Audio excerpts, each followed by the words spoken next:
ములుగు జిల్లా Kamalapur Reyansh build factory పరిశ్రమను పరిశీలించారు మంత్రి సీతక్క.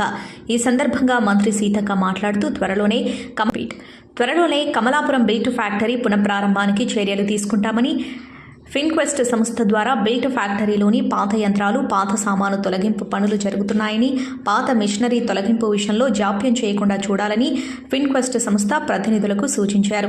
త్వరలో బిల్డ్ ఫ్యాక్టరీని పునఃప్రారంభం చేసేందుకు ప్రత్యేకంగా ఐటీ శాఖ మంత్రితో చర్చించడం జరిగిందని, ప్రారంభించేందుకు ప్రభుత్వం కృషి చేస్తుందని పేర్కొన్నారు. దీని ద్వారా స్థానిక యువతకు ఉపాధి అవకాశాలు లభిస్తాయని, మహిళలకు జీవనోపాధి దొరుకుతుందని మంత్రి తెలిపారు. ఈ కార్యక్రమంలో జిల్లా కలెక్టర్ దివాకర టీఎస్, అదనపు కలెక్టర్, స్థానిక సంస్థలు పి శ్రీజ, ఏటూరు నాకారం ఏఎస్పీ మహేష్ బాబా, డీసీఓ సర్దార్ సింగ్, రైతు సేవా సహకార సంఘం డైరెక్టర్లు, సభ్యులు, ఫిన్క్వెస్ట్ సంస్థ ప్రతినిధులు తదితరులు పాల్గొన్నారు.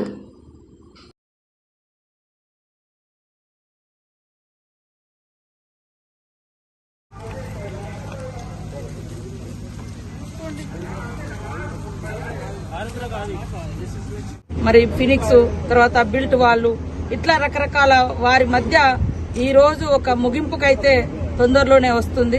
దాన్ని కూడా స్పీడప్ చేసి వేల మందికి ఉపాధి కల్పించేందుకు మన జిల్లా యంత్రాంగం గాని, రాష్ట్ర ప్రభుత్వం గాని, ఐటీ శాఖ కూడా మరి వారు అందరూ కూడా ఇండస్ట్రియల్ మినిస్టర్ శ్రీధర్ బాబు గారు కూడా కొంత చొరవ తీసుకొని ఎప్పటికప్పుడు మానిటరింగ్ చేస్తూ ఉన్నారు.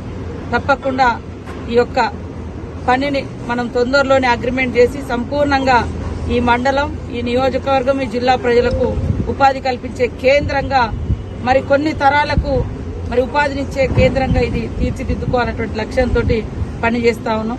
చిన్న చిన్న ఎక్కడైనా ప్రాబ్లమ్స్ ఉన్నా కూడా అందరూ సహకరించి ఈ ఆటంకాలను తొందరగా తొలగించి మరి ల్యాండ్ మరి సంబంధిత కంపెనీకి ఐటీసీ వాళ్ళు వస్తున్నారు ముందుకు, వారికి హ్యాండ్ ఓవర్ చేసి వారి అగ్రిమెంట్లు, గవర్నమెంట్ నుంచి ఉండేటువంటి మరి ఒప్పందాలు ఇవన్నీ కూడా తొందరగా క్లియర్ చేసుకొని తొందరలోనే ఈ యొక్క పునర్నిర్మాణం జరిగే విధంగా కృషి చేస్తామని తెలియజేస్తాను. ఈరోజు ఈ యొక్క మన రేయాన్స్ ఫ్యాక్టరీ స్థలాన్ని పరిశీలించి మరి ఫినిక్స్ సంస్థ నుంచి వారు ఈ యొక్క స్క్రాప్ అంతా కూడా షిఫ్ట్ చేయడం కోసం వారు బాధ్యత తీసుకున్నారు కాబట్టి వారి నుంచి కూడా కొన్ని విషయాలు సేకరించడం జరిగింది.